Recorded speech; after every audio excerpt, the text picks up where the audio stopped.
Folks, we got some news out of Michigan, and this could be very significant from the Detroit. Well, actually, we'll go to Jenna Ellis first. Breaking this evening, the County Board of Canvassers in Wayne County, Michigan, refused to certify the election results. If the state board follows suit, the Republican state legislator will select the electors. Huge win for Donald Trump. Very, very interesting. They found major problems with, let's see here, absentee voting precincts didn't match the number of ballots cast. The imbalances between August and November are not an exact comparison, but look, there's a lot here, and we've got the perfect person, Sidney Powell, standing by, member of President Trump's legal team. Sidney, welcome, and I know you've been handling a lot of the Georgia situation and Dominion, but your reaction to the situation in Michigan, please. Well, that's an excellent development, and I would expect the entire Michigan board to reject the counts from the ballots. The election could not have been more rigged than it was, and I think it also affected the race of Senator John James.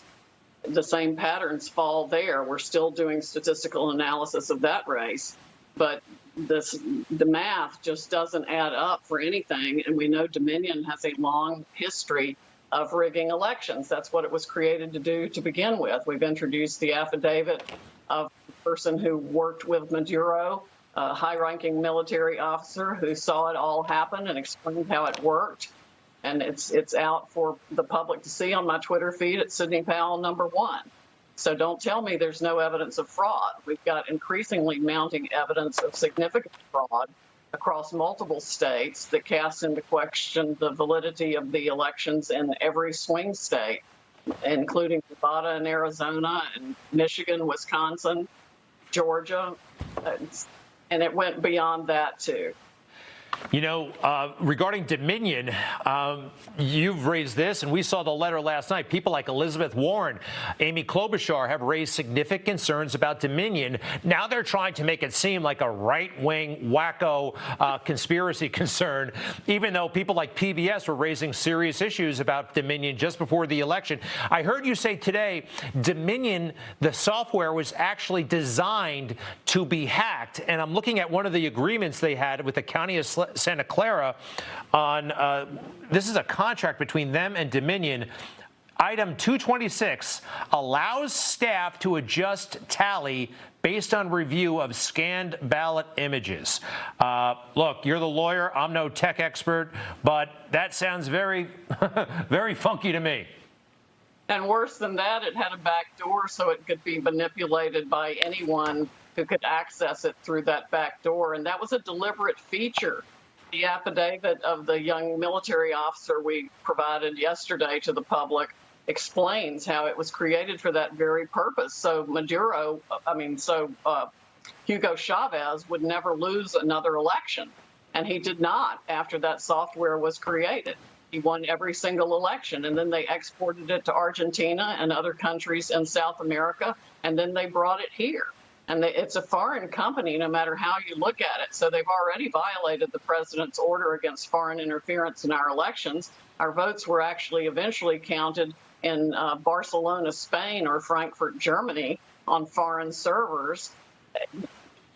It's absolutely stunning. And what's really stunning is the effort that is being mounted against getting the truth out on this. But you have to realize that every tech company, every media company, every social media company, scads of globalist corporations have been doing business in countries with these dictators that have been installed through this rigged election system for decades. The corruption is actually worldwide.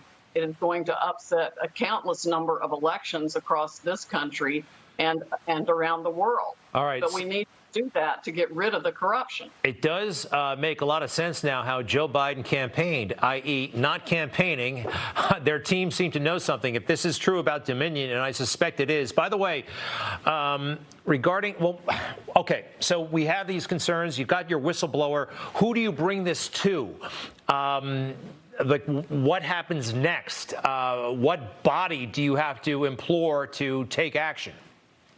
Well, we can add a fraud claim to any of the states in which litigation has already been filed as soon as we can get the the rest of the material together that I'm still in the process of collecting, because frankly, witnesses are coming forth every day that are fed up with the corruption in Dominion and in the states and the counties and the country.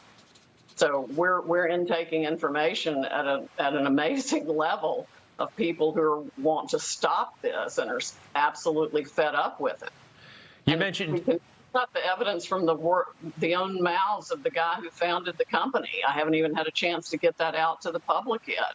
But they admit, the founder of the company admits he can change 1 million votes, no problem at all. The founder of Dominion admitted a long time ago, recently to you.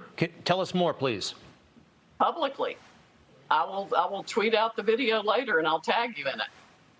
Please do. At Greg Kelly USA, if you don't mind. That's pretty wild. Oh, by the way, what can you tell us about, you mentioned the whistleblower. There is a whistleblower. Remember, whistleblowers who are against President Trump are hailed as heroes and deified. What can you tell us about this individual? The one who gave us the affidavit? Yes. He was a high-ranking military officer. He was very close to Hugo Chavez. And he is just absolutely disgusted with what he's seen and was participating in when he was with Mr. Chavez. He saw how it all worked. He was at meetings where it was fully briefed. And he wants this country to not fall prey to the same corruption and tactics that were used in Venezuela. And I'm sorry, is he an American military officer or a Venezuelan military officer? He was a Venezuelan military officer. He lives in this country now. All right. And you mentioned the CIA today. I heard you during a radio appearance. You want the CIA director fired. It seemed a little bit off topic and off message, but what's the tie-in, if you don't mind?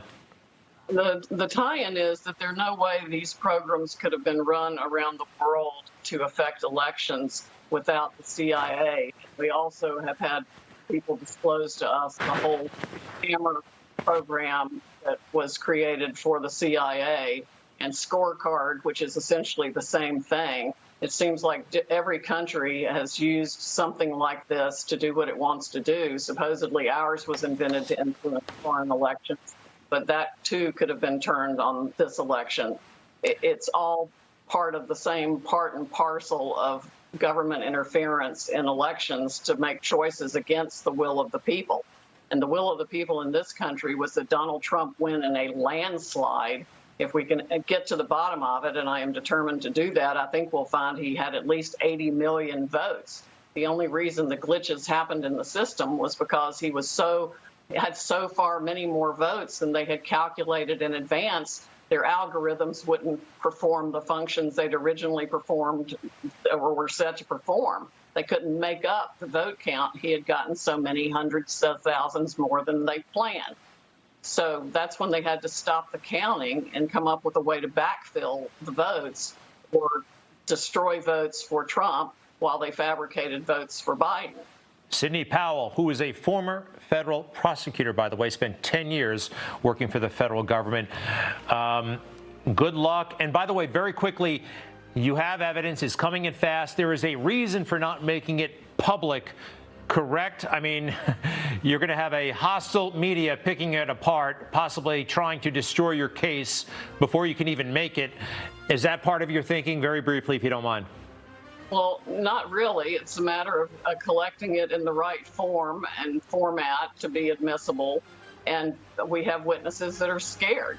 We have witnesses that are afraid for their lives, afraid for their families. Back in Venezuela, there are all kinds of concerns. People have been threatened, and it's very serious. We're talking about trillions of dollars of worldwide wealth here that was all corrupt. And every force the world except 80 million voters, we the people, and my little team seem to be against us.